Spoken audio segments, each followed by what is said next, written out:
Assalamualaikum warahmatullahi wabarakatuh. Perkenalkan, nama saya Yan Hendrika dengan NIDN 1020109201. Saya merupakan dosen program studi farmasi di Fakultas Farmasi dan Ilmu Kesehatan Universitas Abdurrahman. Pada kesempatan ini, izinkan saya menyampaikan pernyataan diri dosen dalam unjuk kerja Tridharma Perguruan Tinggi atau disingkat dengan PDD UKT PT Bidang Pengajaran. Adapun tujuan pemaparan ini adalah untuk memenuhi salah satu syarat dalam mengikuti seleksi sertifikasi dosen periode 1 tahun 2025. Sebagaimana dosen pada umumnya, saya juga diberikan beban untuk mengampu beberapa mata kuliah pada program studi farmasi yang sesuai dengan bidang keilmuan saya.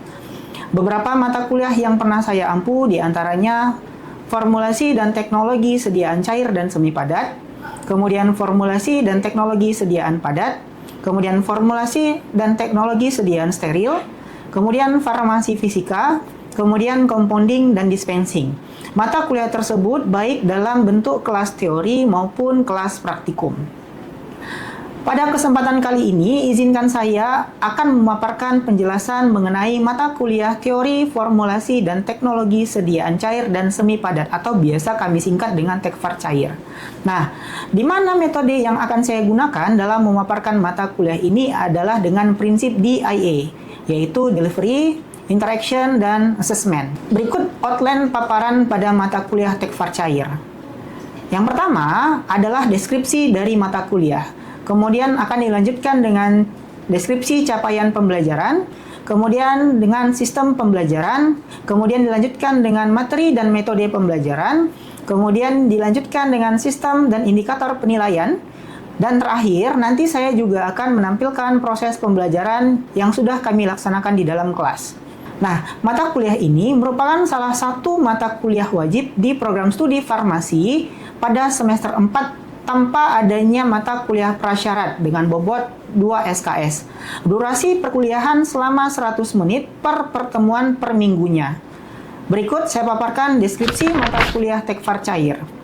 Mata kuliah tekfar cair ini kita akan membahas pengertian dan ruang lingkup sediaan farmasi dalam bentuk cair dan setengah padat dengan memberikan pengetahuan dasar mengenai macam-macam bentuk sediaan farmasi dan semi padat, dari segi formulasi, kemudian pemilihan eksipien berdasarkan aspek-aspek fisiko-kimianya, kemudian berdasarkan aspek-aspek farmakologi dan evaluasi sediaan tersebut.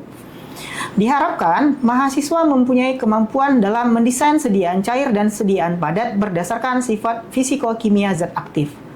Adapun capaian pembelajaran mata kuliah tersebut adalah yang pertama, mahasiswa diharapkan mampu menjelaskan jenis sediaan cair dan semi padat, meliputi definisi, kemudian jenis, kemudian bentuk dan cara penggunaan, kemudian kelebihan dan kekurangannya. Kemudian, mahasiswa diharapkan mampu merancang formula sediaan farmasi cair dan semi padat berdasarkan sifat fisiko-kimia obatnya. Kemudian yang ketiga, mahasiswa diharapkan mampu melakukan evaluasi dan menganalisa hasil evaluasi sediaan cair dan semi padat. Dan yang keempat adalah mahasiswa diharapkan mampu menginterpretasikan hasil evaluasi untuk menjamin mutu sediaan farmasi secara mendalam. Nah, metode pembelajaran yang saya gunakan adalah dengan metode kolaboratif, diawali dengan metode ceramah, lalu nanti dilanjutkan dengan metode PBL atau Problem Based Learning, di mana mahasiswa nantinya akan dibuat kelompok dan akan diberi kasus berupa sifat fisik zat aktif. Kemudian mahasiswa diminta untuk menyelesaikan formula, pemilihan bahan, dan evaluasi sediaan yang akan dibuat. Nah, untuk mencapai hal tersebut, maka disusunlah materi-materi pada mata kuliah tekfar cair ini. Adapun materi yang akan dipelajari sebagai berikut. Pertemuan pertama akan membahas perkenalan, kemudian kontrak kuliah, dan pengenalan dan pengantar sediaan cair. Pada pertemuan kedua akan membahas studi preformulasi pada sediaan cair. Pertemuan ketiga akan membahas tentang sediaan larutan, dalam hal ini adalah sediaan sirup. Pada pertemuan keempat, kita akan membahas tentang sediaan eliksir. Pada pertemuan kelima akan membahas tentang sediaan suspensi. Pada pertemuan keenam akan membahas tentang sediaan emulsi yang pertama. Kemudian pada pertemuan ketujuh akan membahas tentang sediaan emulsi yang kedua. Kemudian dilanjutkan dengan UTS pada pertemuan ke-8. Pada pertemuan 9 dilanjutkan dengan pengantar sediaan semi padat, kemudian studi preformulasi pada sediaan semi padat, pertemuan 11 yaitu sediaan salep, pertemuan 12 yaitu sediaan krim, dan pertemuan 13 yaitu sediaan gel. Kemudian pada pertemuan 14 kita akan membahas tentang sediaan pasta, dan pada pertemuan ke-15 akan membahas tentang sediaan suppositoria dan ditutup dengan UAS pada pertemuan ke-16. Untuk menjamin proses perkuliahan tetap kondusif, biasanya pada pertemuan awal akan dibahas mengenai kontrak perkuliahan. Perkuliahan biasanya akan diawali dengan melakukan review materi yang sudah dipelajari pada minggu sebelumnya, kemudian dilanjutkan dengan penyampaian materi, dan dilanjutkan dengan sesi diskusi dan tanya jawab. Dilanjutkan juga dengan sesi latihan ataupun kuis dan juga penugasan mandiri yang akan berkaitan dengan topik selanjutnya. Adapun bobot penilaian yang saya tawarkan pada mahasiswa sudah sesuai dengan aturan yang berlaku di Fakultas Farmasi dan Ilmu Kesehatan, yang terdiri atas keaktifan mahasiswa dengan bobot 10%, tugas dengan bobot 10%, kuis bobotnya 10%, hasil UTS dan UAS masing-masing 35%. Adapun sistem ujian adalah dengan metode paper based. Mahasiswa nantinya akan kita berikan soal yang berkaitan dengan materi yang sudah dijelaskan, yang berkaitan dengan desain sediaan cair dan semi padat, baik dari segi formulasi dan evaluasi sediaan. Mata kuliah ini pun sudah saya integrasikan dengan beberapa penelitian yang sudah saya lakukan. Saya akan tampilkan rekaman proses pembelajaran dari mata kuliah formulasi dan teknologi sediaan cair dan semi padat. Bismillahirrahmanirrahim. Assalamualaikum warahmatullahi wabarakatuh. Waalaikumsalam warahmatullahi wabarakatuh. Selamat siang semuanya. Siang, Pak. Bagaimana kabarnya? Alhamdulillah.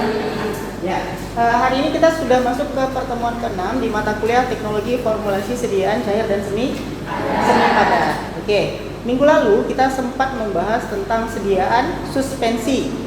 Ya, ada yang masih ingat tentang sediaan suspensi? Kita review dulu nih, sebelum kita masuk ke sediaan emulsi. Bapak mau review dulu, apakah masih ingat atau tidak tentang sediaan suspensi yang sudah kita pelajari minggu lalu? Ya, silakan Amel. Suspensi itu adalah sediaan cair yang mengandung partikel padat tidak larut yang terdispersi dalam fase cair. Terus tipenya ada dua, Pak. Berdasarkan sifat pengendapannya ada flokulasi sama deflokulasi. Oke. Itu suspensi ya. Jadi suspensi itu kata kuncinya adalah partikel yang tidak larut yang terdispersi ke dalam pembawanya. Ya, jadi ada partikel yang tidak terlarut tapi dia sudah terdispersi di dalam pembawanya. Dalam hal ini pembawanya apa? Air atau ada juga minyak ya. Ada pembawanya air, ada pembawanya minyak. Berarti masih ingat ya apa yang dimaksud dengan suspensi. Nah, sekarang kita masuk ke emulsi. Ya, Bapak rasa kalian tidak asing lah dengan sediaan emulsi, bahkan mungkin pernah eksperimen di rumah. Ya, nah sekarang apa yang dimaksud dengan sediaan emulsi menurut kalian? Apa kira-kira? Ya, silakan. Siti, boleh berdiri.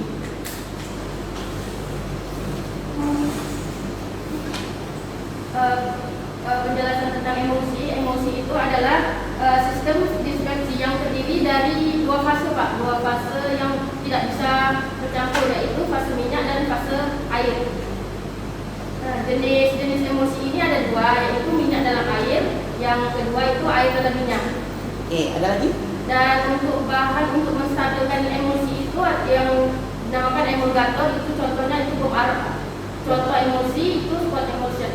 Oke, ya benar yang disampaikan oleh temannya tadi ya.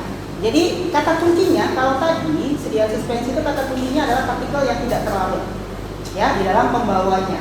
Tapi kalau sediaan suspensi emulsi ya, yang menjadi kata kuncinya adalah ada dua fase yang tidak tercampur. Nah, kita lihat pengertiannya. Nah, ini pengertian emulsi. Jadi emulsi adalah suatu sistem yang heterogen yang tidak stabil secara termodinamik. Perlu digarisbawahi, dia tidak stabil secara termodinamik, yang terdiri paling sedikit ada dua fase. Biasanya adalah fase air dan fase minyak. yang salah satunya itu menjadi fase terdispersi atau fase internal, yang mana fase terdispersi ini dia akan berada dalam bentuk tetesan-tetesan yang kecil di dalam fase pendispersi. Sementara fase pendispersinya adalah pembawanya. Ya, jadi ada fase terdispersi yang berada di dalam fase pendispersi dan distabilkan dengan penstabil yang cocok. Ingat, emulsi tidak akan terbentuk dengan spontan. Jadi kalau ada air sama minyak kalian dicampurkan, dia tidak akan bersatu. Ya, harus ada yang menjembatani supaya dia bisa bersatu. Nah, ini kelebihannya, beberapa kelebihan dari sediaan emulsi. Yang pertama, banyak bahan-bahan obat yang mempunyai rasa yang tidak enak dan susunan yang tidak menyenangkan. Ya, salah satunya adalah minyak ikan. Minyak ikan itu baunya luar biasa. Ya, kalau kalian ada minyak ikan, kalian hirup itu baunya luar biasa. Ketika dikonsumsi langsung tanpa dibuat menjadi emulsi, itu nyangkut rasanya di tenggorokan.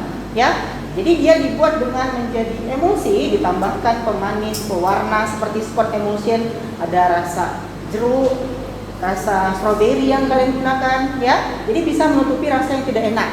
Yang kedua, beberapa obat, ini ada permasalahan beberapa obat yang sulit untuk diabsorpsi. Tapi ketika dia diformula menjadi sediaan emulsi, ya, dia akan lebih mudah diabsorpsi karena ada minyaknya di sana. Yang ketiga, kita bisa mengontrol penampilannya, viskositasnya. Apakah kita ingin dia sediaan yang kental, ya? Apakah kita ingin ukuran globulnya ini atau tetesan ini menjadi mikro atau yang nano? Jadi kita bisa atur penampilannya. Kemudian emulsi telah digunakan untuk pemberian makanan berlemak secara intravena. Nah, istilahnya TPN, Total Parenteral Nutrition. Jadi kalau ada pasien-pasien di rumah sakit yang kondisinya tidak sadarkan diri, mereka tetap diberikan asupan nutrisi, ya, dalam bentuk TPN namanya. Ya, nah TPN ini dia dalam bentuk emulsi. Jadi ada nutrisinya, ada lemaknya, ada proteinnya, tapi dalam pembawa atau dalam sediaan emulsi. Selanjutnya, emulsi ini dia punya efek yang diperpanjang. Jadi biasanya efeknya lebih lama dibandingkan sediaan larutan. Kemudian satu lagi ada efek emolien, efek yang bisa melunakkan kulit. Kalian menggunakan krim di rumah? Krim itu adalah salah satu bentuk sediaan emulsi, tapi bentuknya semi padat, ya. Karena adanya minyak di dalam, dia bisa membantu untuk melunakkan lapisan tanduk, melunakkan kulit. Makanya krim itu bisa diklaim sebagai bahan pelembab. Nah, kalau ada kelebihan pasti ada kekurangan. Kekurangannya apa? Kekurangannya dalam produksi sediaan emulsi ini biasanya lebih sulit. Ya, karena harus tepat suhunya, harus tepat pengadukannya. Karena kalau salah pengadukan dia bisa pecah. Salah suhunya dia juga bisa pecah. Ya, jadi ini adalah kelebihan dan kekurangan dari sediaan emulsi. Nah, penggunaan emulsi dimulai dari oral, ada emulsi minyak ikan yang biasa kalian gunakan, ya, contohnya Scott Emulsion. Kemudian ada emulsi parafin yang biasanya digunakan sebagai pencahar. Jadi kalau kesulitan buang air besar, ini bisa menggunakan emulsi parafin. Kemudian yang parenteral, ini yang Total Parenteral Nutrition. Nah, ini dia. Dalam satu infus bag ini bentuknya emulsi. Di sini sudah ada nutrisi-nutrisi yang dibutuhkan oleh pasien. Kemudian yang ketiga, ada topikal, ya, dalam bentuk krim, dan juga ada yang emulgel. Emulgel banyak lah, diclofenac emulgel, ya, yang biasanya digunakan untuk meredakan nyeri. Jadi ini adalah penggunaan emulsi secara umumnya. Nah, kita masuk ke tipe dari emulsi. Apa-apa saja tipe emulsi? Nah, yang pertama tipe emulsi itu ada tipenya O per W, oil in water, ya, minyak di dalam air. Artinya ada minyak yang terdispersi di dalam pembawa air. Berarti fase terdispersinya adalah minyak, fase pendispersinya adalah air. Kemudian ada W per O, berarti water in oil, berarti air yang terdispersi di dalam fase pendispersinya yaitu minyak. Nah, satu lagi ada pengembangannya yaitu emulsi ganda. Ya, tapi umumnya tipe emulsi itu ada tipe emulsi O per W atau W per O. Ini hanya pengembangannya. Kalau tipe emulsi ganda ini ya sudah O per W per O, berarti minyak di dalam air, di dalam minyak lagi. Nanti kita lihat gambarnya ada. Nah, ini gambarannya ya. Kalau tipe emulsi minyak di dalam air, nih, yang O adalah fase terdispersinya. Sementara pembawanya atau fase pendispersinya adalah air. Kemudian kalau air dalam minyak, berarti fase terdispersinya si air yang biru ini di dalam minyak. Kemudian ini adalah emulsi ganda, di mana air berada di dalam tetesan minyak yang lebih besar. Nah, tetesan minyak tadi berada di dalam fase pembawanya, yaitu air. Nah, nih, mungkin pernah menggunakan ini atau mencampurkan antara minyak dan air di rumah, ya, minyak goreng dicampurkan sama air. Pasti kalian akan sering mengamati bentuk seperti ini. Nah, kira-kira kenapa air dan minyak itu tidak bisa bersatu? Ya, silakan, boleh berdiri saja. Karena adanya gaya tarik menarik molekul yang sejenis, Pak. Oke. Antara minyak sama air. Oke, kalau sejenis berarti bukan minyak sama air dong. Kan sejenis, berarti minyak dengan minyak, air dengan air. Ya? Nah, oke. Jadi kenapa sih minyak dan air ini tidak bisa bersatu? Kenapa? Karena adanya gaya tarik menarik antara molekul yang sejenis yang disebut dengan gaya kohesi. Jadi, gaya kohesi itu menyebabkan si molekul minyak akan cenderung menarik si minyak, sementara si air akan menarik molekul air. Dia hanya akan menarik molekul yang sejenis. Meskipun ada yang namanya tarik menarik yang tidak sejenis atau adesi, tapi kohesi itu akan selalu lebih besar dari adesi. Ya, nah, adanya gaya kohesi tadi, gaya tarik menarik antara molekul yang sejenis tadi, dia menghasilkan yang namanya tegangan permukaan. Jadi ini kalau kita lihat antara batas minyak dan air itu ada tegangan permukaannya. Ya, ada tegangan permukaan yang menyebabkan air dan minyak itu tidak bisa bersatu. Nah, ini gambarannya. Kalau kita amati, ini air dalam bentuk curah atau minyak dalam bentuk curah, kemudian kita campurkan air sama minyak, dia akan terpisah. Ya, antara bagian minyak dan bagian air. Nah, kemudian agar ini bisa menjadi emulsi, kita harus tambahkan bahan yang bisa menstabilkannya, yang dikenal dengan istilah emulgator. Kalau suspensi ditambahkan suspending agent. Kalau emulsi ditambahkan dengan emulgator. Nah, jadi peran emulgatornya apa? Ini dia. Dia akan membantu mereduksi atau menurunkan tegangan permukaan antara air dan minyak tadi, sehingga dia bisa membuat emulsi, bercampur minyak dan airnya. Gambarnya seperti itu. Ya, nah ini dia. Jadi seperti menjembatani dia. Ya, setelah dia menurunkan tegangan permukaan, dia ibaratnya menjembatani bagian air dan bagian minyak. Kerjanya si emulgator tadi. Nah, ini proses pembentukan emulsi. Jadi emulsi itu Bapak sampaikan lagi, dia tidak akan terbentuk secara spontan. Kalian tambahkan air sama minyak, kalian aduk secepat apapun, mungkin akan terbentuk emulsi sebentar, tapi kemudian akan terpisah kembali. Ya, jadi perlu ditambahkan dengan yang namanya emulgator. Nah, proses pembentukannya dimulai dari proses perusakan antara fase minyak dan fase airnya tadi. Kan tadi ada batas antara fase air dan fase minyak ya. Nah, supaya dia bisa bergabung, dia harus dirusak dulu. Dah, setelah dia rusak, baru terjadi ekspansi. Yang minyak itu berpindah ke dalam air berpindah ke dalam minyak. Ekspansi dia berpindah. Nah, kemudian pemecahan fase minyak dan fase air menjadi tetesan-tetesan.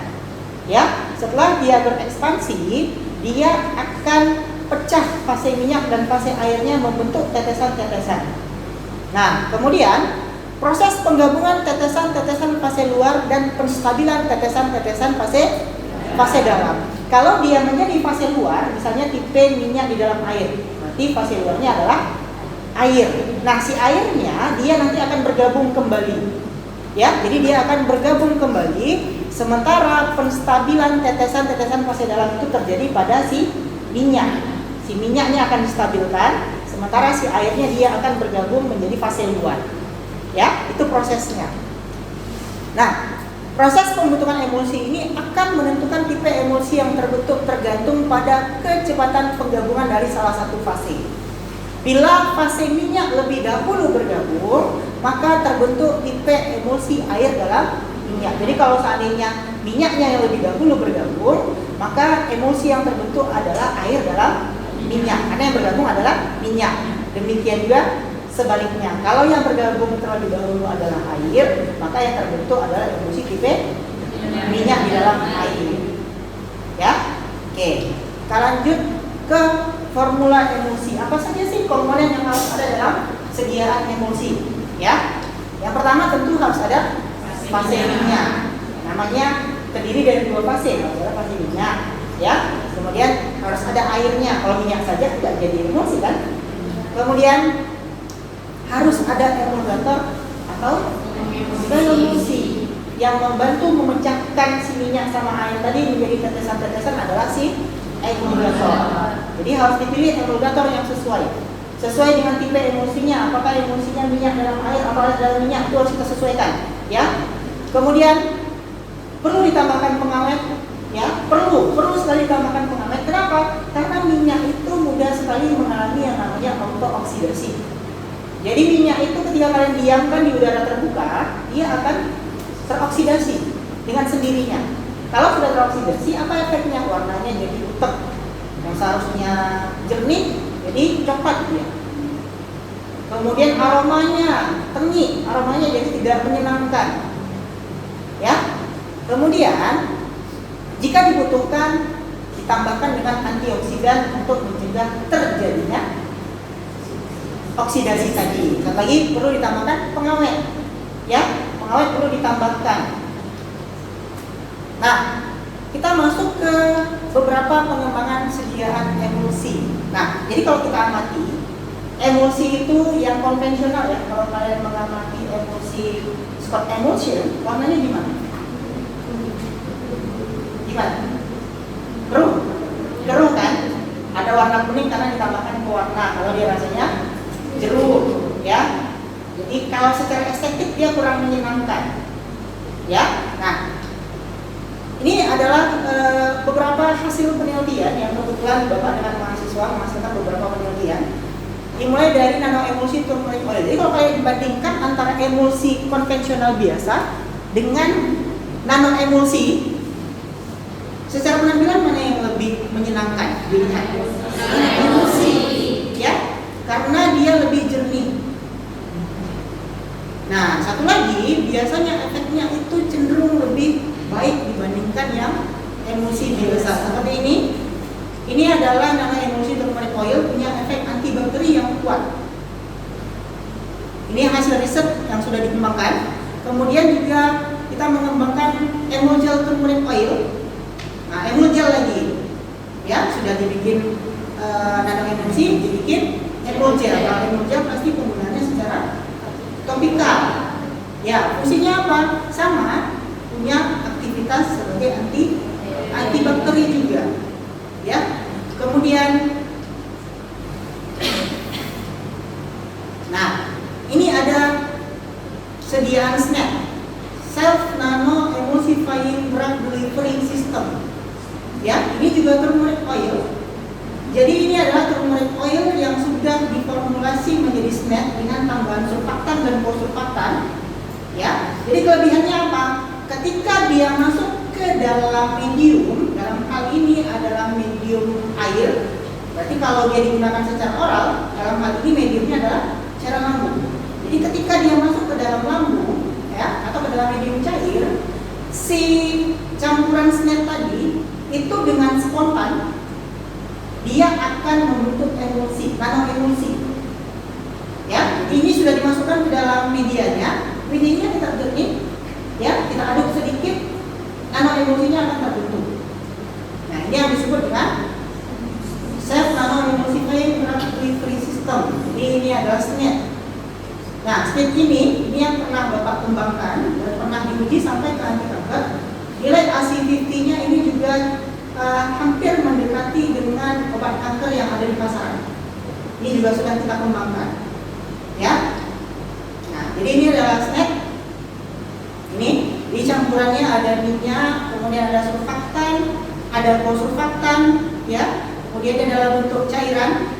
Kemudian ketika kita tambahkan dia ke dalam air, dia akan membentuk nano emulsi. Nah, fungsinya apa kita bikin menjadi seperti ini?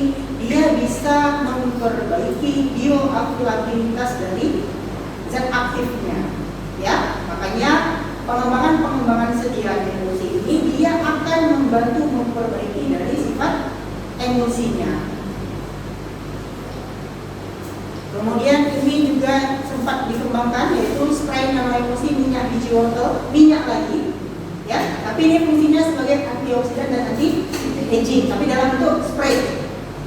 Ya, jadi aktivitas antioksidannya ada. Kemudian kalau aktivitas antioksidannya cukup baik, maka berpotensi sebagai anti-aging.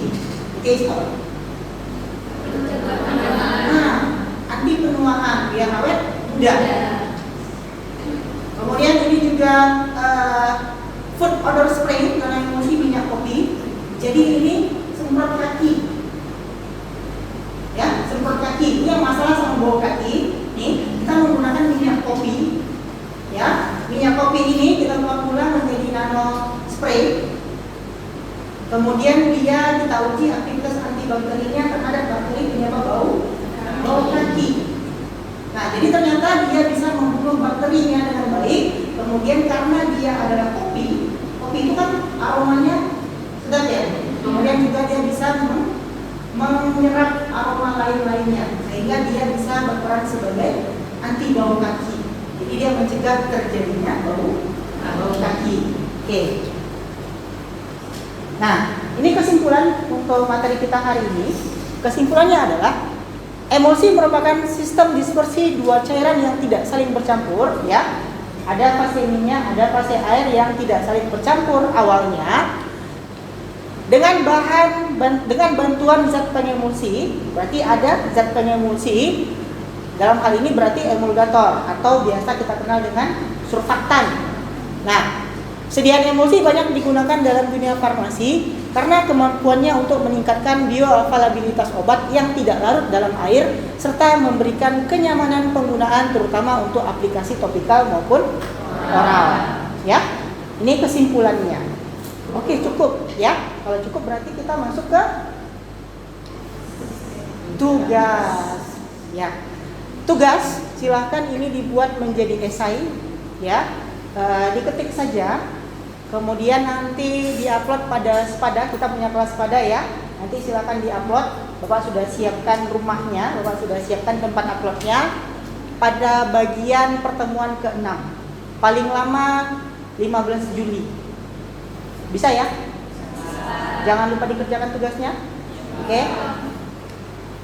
Satu lagi, quiz time. Ya, kita juga ada quiz.